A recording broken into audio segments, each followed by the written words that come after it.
রাজেশ বাবা, আঙ্কেল অনেক বড় বিপদ হয়ে গেছে। কি হয়েছে বাবা? তোমার মা ঠিক আছে? না আঙ্কেল, মায়ের একটা সমস্যা হয়ে গেছে, সেলাই খুলে গেছে। ডক্টর বলেছে আরো কিছুদিন হসপিটালে থাকতে হবে, আর টাকা লাগবে আঙ্কেল। আর আমাকে গ্রামে যেতে হবে জমির ব্যাপারে। ওর সাথে সেটাই হচ্ছে যেটা আমার সঙ্গে ঘটছে।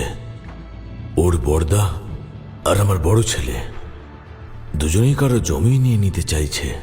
বাবা, তুমি চিন্তা করো না, বলো তোমার কত টাকা চাই আর কোথায় আসতে হবে। না আঙ্কেল, আমি এমনি আপনার কাছে ঋণী, আর কতই বা করবেন। বাবা, এতে সমস্যার কোনো ব্যাপার নেই। আমাকেও গ্রামে যেতে হবে, অনেক পেন্ডিং কাজ রয়েছে। বরং তুমি আমাকে বলো যে কোথায় আসতে হবে। ঠিক আছে আঙ্কেল।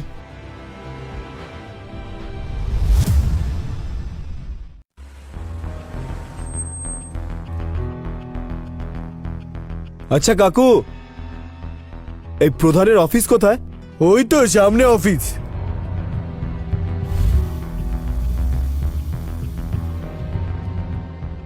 সুখদেব জেঠু, আপনি আপনি এখানে? রাহুল বাবা, কত বছর পরে, কেমন আছিস তুই? আরে আমি গ্রামের নতুন প্রধান।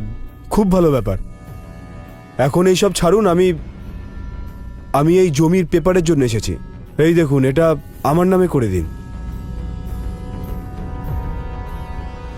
কিন্তু এই জমিটা তো বলদেবের নামে, তোমার মায়ের সাইন দরকার। মরে গেছে ওরা, আপনাকে বলেছিলাম তো। আর মা রোহিত তো ভিখারি হয়ে গেছে, রাস্তায় রাস্তায় তো নোংরা কুড়িয়ে বেড়ায়। ওদের কোনো অধিকার নেই এই জমিতে। আপনি আমার নামে করুন। কিন্তু বাবা, আইন তো আইন, আর কামিনীর নামে নমিনি করা, যতদিন না উনি সাইন বুঝতে পারছিস না তুই? আইন দেখাস না আমাকে, আমি যা বলছি তেমন কর। এই জমি আমার নামে করে দেখুনি, যা খুশি করতে হয় কর। জমিটা আমার নামে কর, এর পুরো টাকা আমার চাই। দাঁড়াও দাঁড়াও বাবা, আমি উকিলকে জিজ্ঞেস করছি, কোনো না কোনো উপায় তো থাকবে। কিন্তু বাবা, এই পেপারটা তো নকল। তাহলে তুই এটাকে আসল কর, যত টাকা লাগে লাগুক। আমার শুধু এই জমিটা চাই আমার নামে, বুঝতে পারলি তো?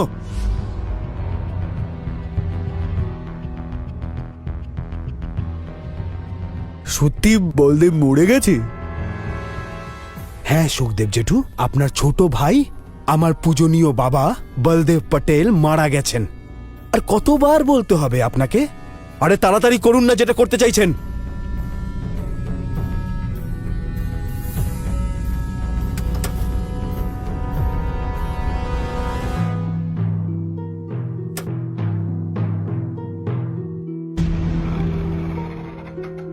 এবারে বুঝতে পেরেছি যে আমার জমি নিতে চাইছে আর যে ওর জমি নিতে চাইছে সে রাহুলই। আঙ্কেল চলুন। হ্যাঁ বাবা, চলো।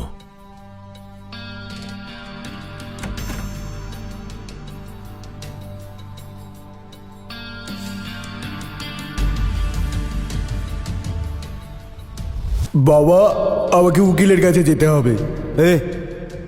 আমার কাছে এত সময় নেই, এসব তুই দেখ।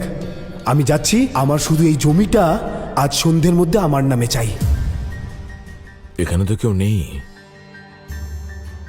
তুমি আমাকে এই দলিলটা দেখাও। এতে মালিকের নাম থাকবে, নমিনির নাম থাকবে। এখন আর কি লাভ আঙ্কেল? এতক্ষণে হয়তো আমার দাদা প্রধানকে টাকা খাইয়ে পুরো জমি নিজের নামে করে নিয়েছে, কিন্তু এখন আমার কিছু যায় আসে না। আমি পরিশ্রম করব, নিজের জোরে আবার জমি কিনবো। বাহ, এই এক তুমি আর ওই এক আমার ছেলে, যে নিজের বাবার জমি কেড়ে নিতে চাইছে। আপনারও জমি আছে এখানে? হ্যাঁ, আমারও জমি আছে, কিন্তু জানি না কোথায় আছে, সেটা খুঁজতে হবে।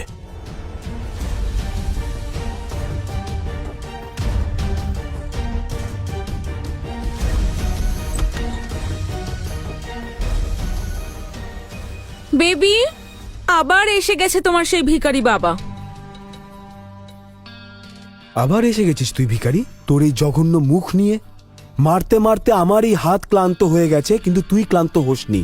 রাহুল, আমাকে এটা বল যে আমাদের গ্রামে যে জমিটা ছিল সেটার কাগজপত্র কোথায়? আর ওই গ্রামের প্রধানের নাম কি? সে যাই হোক না কেন, ওই জমি এখন তোর নেই। মাত্র 200 কোটি চেয়েছিলাম, দিসনি তো তুই। তাহলে কাঁদ এখন নিজের জমির জন্য। তুমিই তৈরি করেছো না আমার ছেলেকে এই রকম? হ্যাঁ, বলবো কি করে বানিয়েছি? এইরকম করে বানিয়েছি, এইরকম করে বানিয়েছি।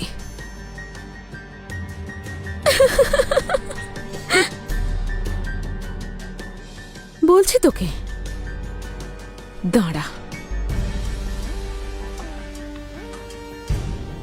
খুব লেগেছে? যা কিছু তোর নামে ছিল সেই সব কিছু আমরা আমাদের নামে করিয়ে নিয়েছি। বলবো কি করে? এই দেখ, এইভাবে। চাই না এখন তোর ওই 200 কোটি টাকা। দেখ, পেয়ে গেছি আমি টাকা। এবার দেখবো রয়্যাল ইম্পিরিয়াল ট্যাগ কিভাবে আমার ইনভেস্টমেন্টকে ইগনোর করে। বেরিয়ে যা, আজকের পর এখানে তোর মুখ দেখাবি না। এটা তুই ঠিক করিসনি, বেআইনি এটা। এবার দেখ আমি তোকে কিভাবে উচিত শিক্ষা দিই।